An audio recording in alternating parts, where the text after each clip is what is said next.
Are you ready? I'm ready. Okay. These are hard times. We have had our worlds turned upside down. We have been made to realize how vulnerable we are and that we have less control than we would like. Less than most of us thought that we had. Many harsh, unjust realities in our country and our world have come into the light.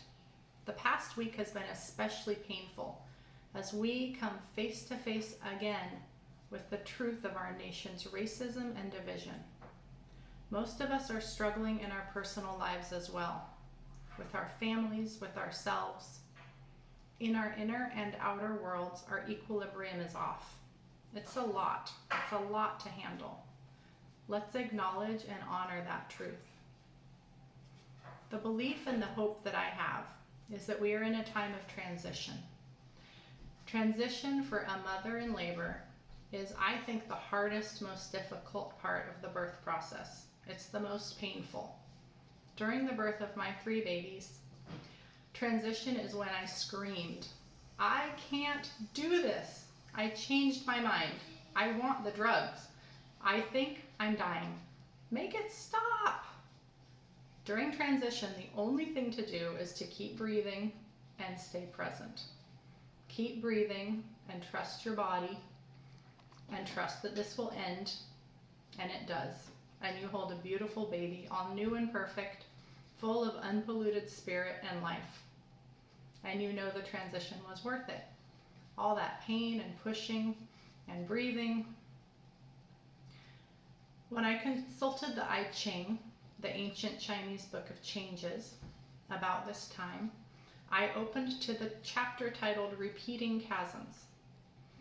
It read, there are pits where you fall into the deep, dark waters, flowing on into the swirling, unknowable dark. The chasms repeat. There is no detour that will take you around them. So you must practice and learn the ways of these deep places. First, there must be truth and confidence. Truth to the present moment, because this is simply how it is. And trust in your inner knowing, so you can be unreservedly present. We realize there is no point in fighting against the current, but there is also no point in sitting at the bottom of the chasm paralyzed. The text continues, in movement you find a different kind of security, one that depends on your heart, courage, and commitment. This is your truest test of your convictions, when you have no way of knowing where your leaps of faith might land. Sitting at the bottom of the chasm does not bring honor. Being in motion does.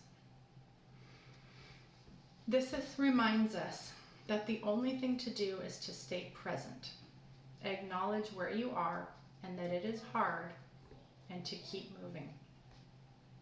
These are hard times, painful transition times. How do we avoid spinning out of control in our minds?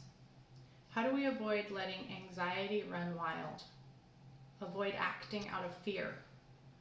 How can we determine what action, what activism right now is important and doable?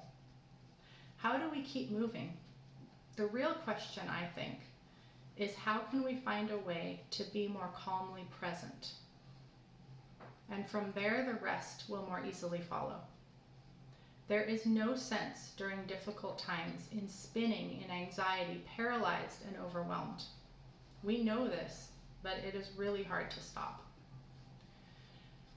During times of stress, it is important that we recognize the stress in our bodies and somehow discharge that energy so that it doesn't turn into a desperate clinging for control, anxiety, or depression, all of which make it very difficult to keep moving with grace.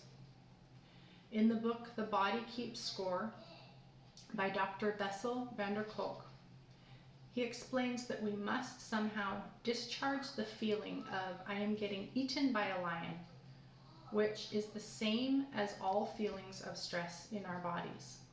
And we must come to a place of I am safe to complete the stress cycle. Otherwise, it sits in our bodies and wreaks havoc. Stress can be discharged through physical movement, a good workout, singing, a good cry, journaling, dancing, art, many things. And then if we can breathe in and notice that right now in this moment we are safe, we can come to a place of grounded calm.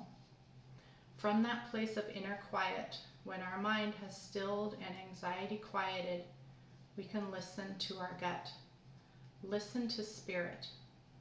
When our souls are calm, we can understand better how to proceed, what movement, what activism makes sense right now. So my friends, let us keep moving. Let us not ourselves sit at the bottom of the chasm. Let us not fight the current. Stay present. Let us notice the anxiety and the fear and the anger. Recognize the pain. And then let us help the stress cycle complete. Discharge the energy. Help us come to a place of safety in this moment, a place of peace. Breathe in. Breathe out. Notice that God is right there, even in hard times, maybe especially in hard times. So close if we can just breathe and notice. Help us to find the grounded calm and quiet to listen. Listen to our gut, listen to spirit.